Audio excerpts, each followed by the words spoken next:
نحمده ونصلي على رسوله الكريم أما بعد فأعوذ بالله من الشيطان الرجيم بسم الله الرحمن الرحيم وقولوا للناس حسنا صدق الله العلي العظيم.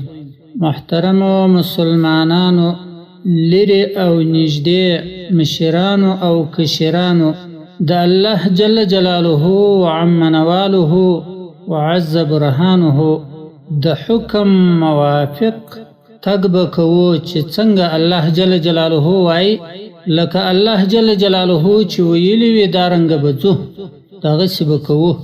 یو محترم ورور دا پښتنه کړی ده یو اره ویلی دی بیا یو ویلی دی چې زموږ د بیبیګانو پر سر باندې غنم د بنې په سبب باندې نینې سوي دي او زموږ د بیبیګانو د بنې په سبب دونه نفرت زموږ د بیبیګانو د بنې سره راغلی دی چې پر وله باندې د ولې پر درخته باندې غیږ ګرځولې ده دا درخت اور اخیستی دی. محترمه مسلمانانو دې خبره ته تاسو وګورئ نو دې محترم ورور خدا پښتنه کړې ده چې دا درواغ ده که رښتیا ده د غي ده که نه ده. محترمو تی راسي د اوس دنیا لره راسي د اوس زمانې اهل لره راسي چې ودې ته وګورو یو داسې دیندار یا بېدینه ښځه به چا نه لیدلې چې د هغه پر سر باندې غنم نینې کېده په سبب د دې چې پر دې باندې بند سوې ده خاوند یې بله ښځه کړې ده. یو داسې دیندار یا بېدینه ښځه به چا نه لیدلې چې د خپل پړونی یې اور اخیستی وي په سبب د دې چې د دې خاوند پر دې بله ښځه کړې ده.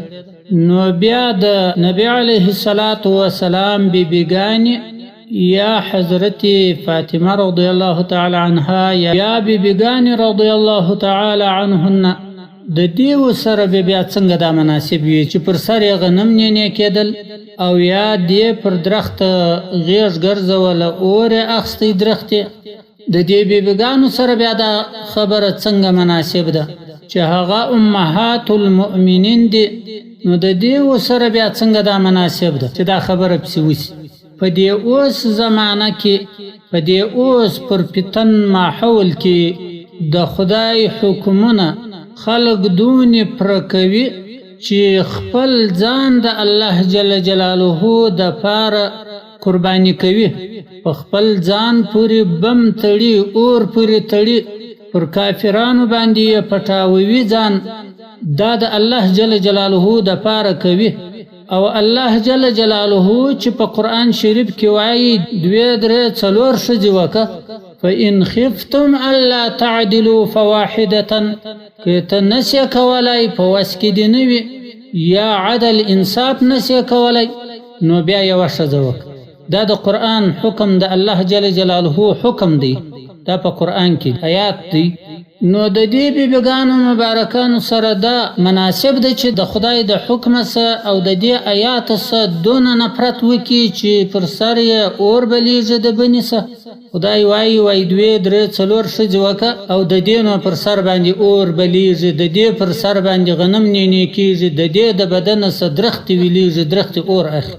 دا مناسب دی د بیبیګانو د نامه سره د هغه چا بیبیګانې د هغه چا ښځې چې پر هغه باندې موږ کلمه وایو لا اله الا الله محمد رسول الله د دې محمد علیه السلام بیبیګانې دونه نفرت لري د خدای د حکم څخه چې د الله جل جلاله حکم نه پوره کوي نه شي برداشتولی نه شي پوره کولی پر سر باندې غنم د دې خشم او د دې خوابدۍ په خاطر باندې نینې کېږي. دا مناسب ده د بیبیګانو پورې دا خبره تړل.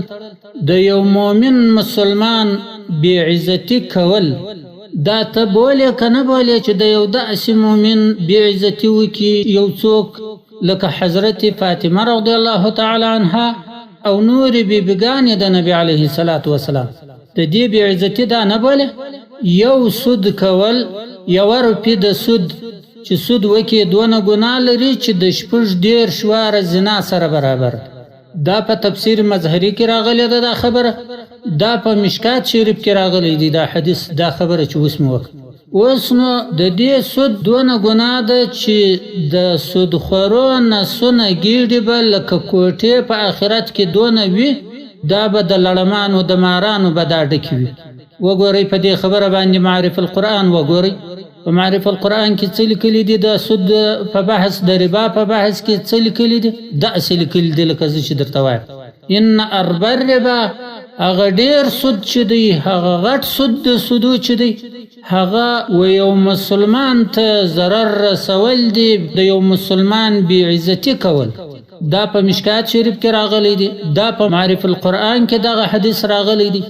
بی عزتی د یو مؤمن مسلمان کول، د داسې مؤمن مسلمان چې هغه د نبی علیه الصلاة والسلام بیبیګانې دي، د دې بی عزتی کول دا اوس یو سړی د سود زیاته ګناه نه بولي.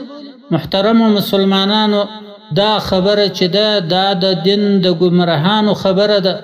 زموږ د مسلمانانو د نافو انسانانو په ذهنو کې اچولې ده، نه کتابو دا لیکلې ده، نه دا مناسب ده چې یو څوک په بیبیګانو مبارکانو پسې دا ووایي.